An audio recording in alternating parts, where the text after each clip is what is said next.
Halo, ya kembali lagi saya Fajar.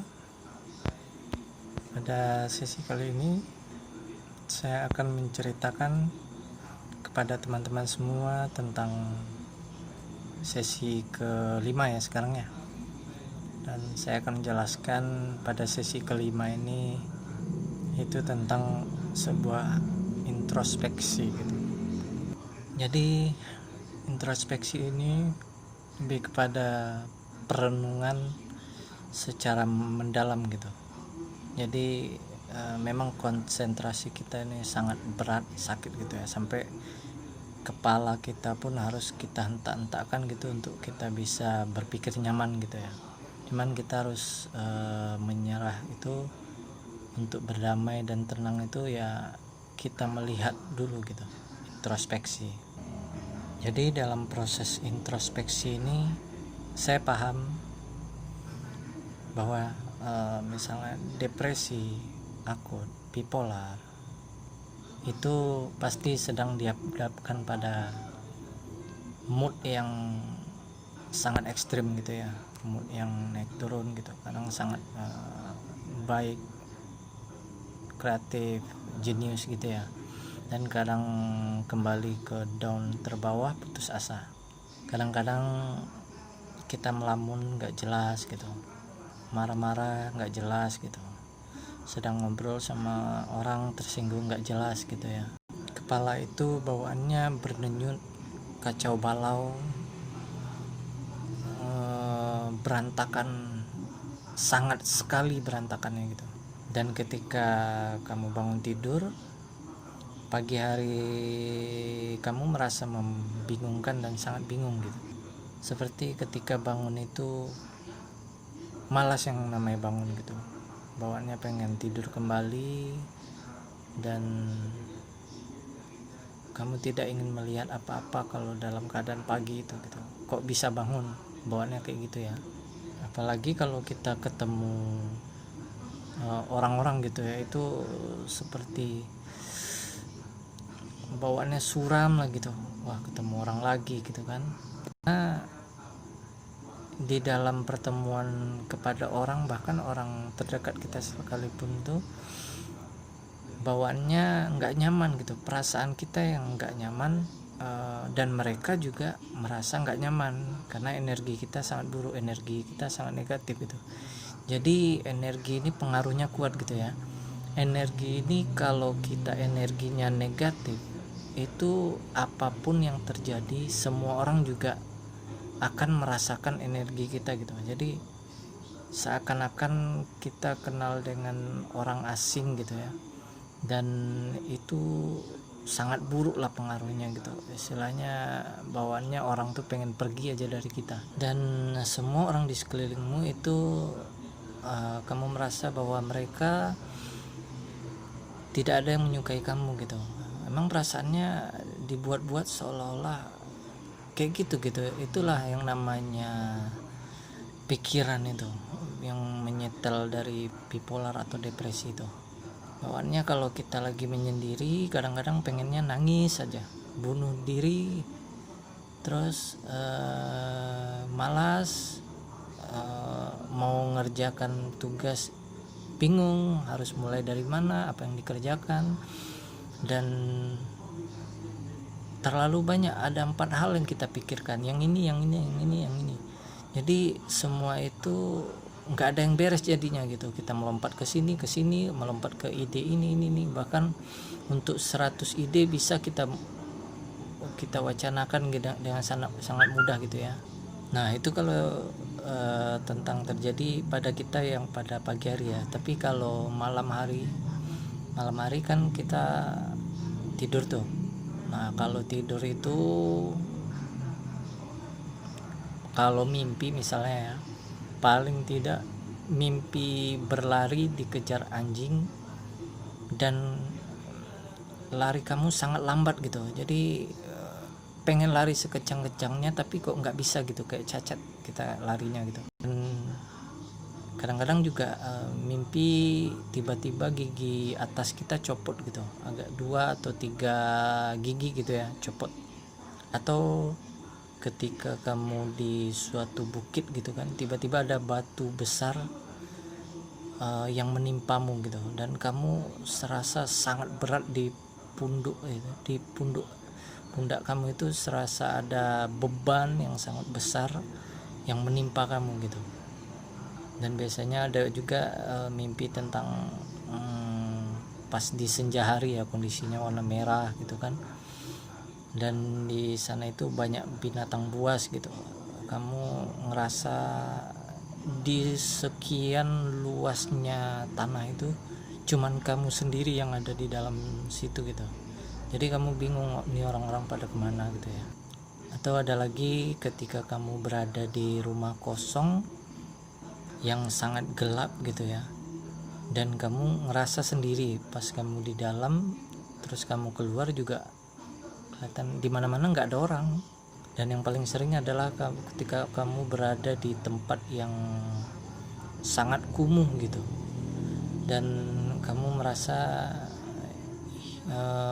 sangat hidup di dalam mimpi itu, di tempat kumuh itu. Jadi kayak seakan-akan kamu itu udah bangun, dan dalam bangun itu kamu merasakan nyata kamu sedang berada di sana gitu. Jadi bukan merasa kayak mimpi, tapi cuman emang jiwa kamu disentuh ke dalam itu, dan perasaan kamu itulah yang terjadi gitu, emang seperti nyata.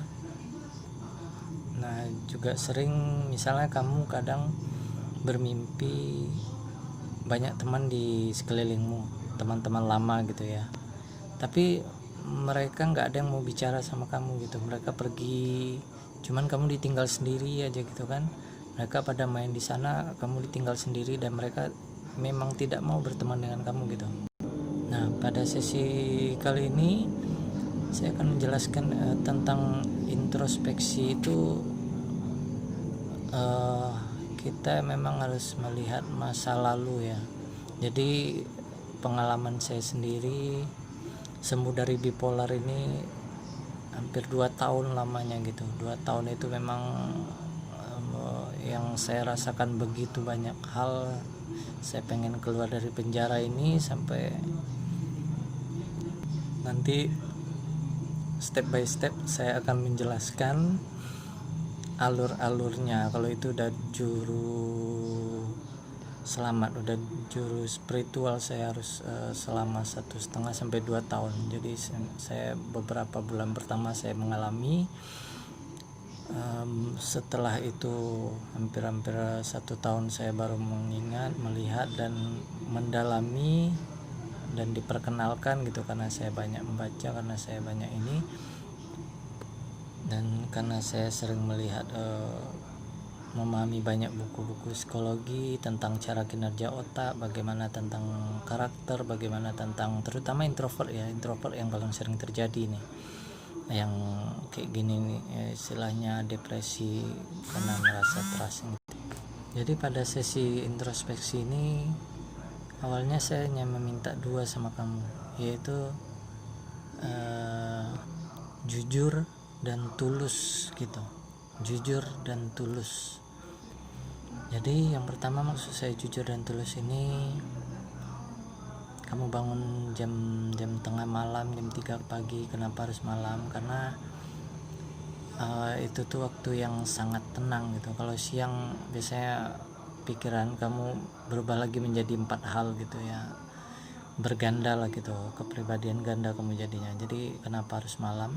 Jadi di ruangan itu tengah malam itu kan Tuhan turun ya, cukup kamu dan Tuhan, dan kamu bercerita sebanyak-banyaknya gitu dengan tangisanmu. Yang kedua yang kamu harus siapkan adalah kertas atau catatan yang kamu siapkan setiap hari, dan ballpoint untuk kamu ceritakan minimal 1 lembar APS gitu ya. Kamu ceritakanlah unek-unek di masa lalu itu gitu. Ceritakan tentang apa yang kamu benci dari sejak dulu gitu. Kemarahan apa yang kamu pendam itu kamu ceritakan di catatan itu. Saya marah dengan misalnya dengan orang tua, dengan teman, dengan sahabat, dengan ini saya marah karena dia gini. Kamu marahin pakai tulisan itu semuanya. Dan kamu membayangkan, imajinasikan lagi semua kabar dan kisahmu dari sejak TK, dari kecil sampai sekarang gitu ya, kamu lihat lagi sebenarnya karakter kamu itu harusnya bagaimana sih gitu, supaya kamu paham gitu ya. Jadi oh aku orangnya gini, oh aku orangnya gini, aku orangnya gini gitu ya. Jadi kamu supaya nggak gagal paham tentang maksud orang-orang yang gini gitu ya, pelajari baik-baik apa yang kamu lakukan. Jadi benar-benar kamu introspeksi dan lihat siapa kamu dari dulu itu gitu, bagaimana perilaku kamu, dan kamu catat ini baik ini buruk gitu, sedalam-dalamnya semuanya. Apa yang baik kamu catat, apa yang buruk kamu catat, dan pelajari lagi kamu ini cenderungnya gimana sih gitu. Dan kalau bisa malam itu kamu sudah mulai sholat tobat gitu, pas sujud kondisi kamu tuh kan sangat buruk ya, kamu ceritakan gitu kan. Sujud itu kamu semua apapun kemarahan kamu ceritakan, kamu curhatkan gitu kepada Tuhan. Mungkin sampai kamu bingung dan kamu merasa kamu bisa melihat apa yang orang lain tidak bisa lihat gitu ya. Dan jadi